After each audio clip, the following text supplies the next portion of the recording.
You also at KLOS you had the Mark and Brian giveaway. You got on the air. They got like some crappy gift.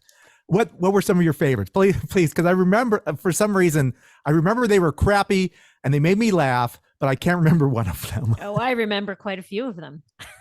Yeah, I mean, we would do things like the Mark and Brian shoehorn, which was a cheap piece of plastic that helped you get your shoe on.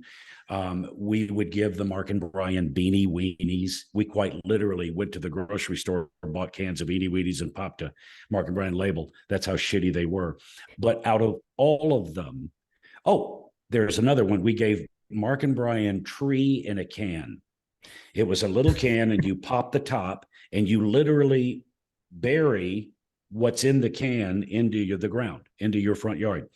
To this day, I still get pictures of these massive trees that came out of that can, and people would put them in the yard, and now they've grown to these huge things. But out of all of them, and people usually go, really? But out of all of them, the one that was the absolute must-have for listeners was the Mark and Brian Christmas Snowglobe. It was these two little shitty characters. It was Mark and Brian inside a Christmassy scene, and you shake it up and the snow goes everywhere.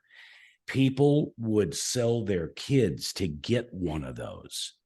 And our idea came from David Letterman. Do either of you remember at the very beginning of David what he would give people who came on his show?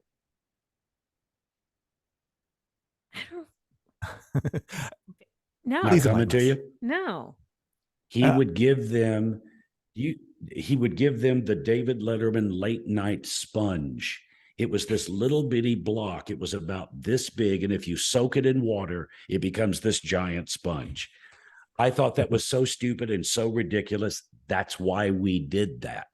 And for those that bought the hardcover of my book, we only made 5,000 because that's all the paper we could get, that thicker stock paper. Like Britney Spears had to delay the release of her memoir because she couldn't get the paper.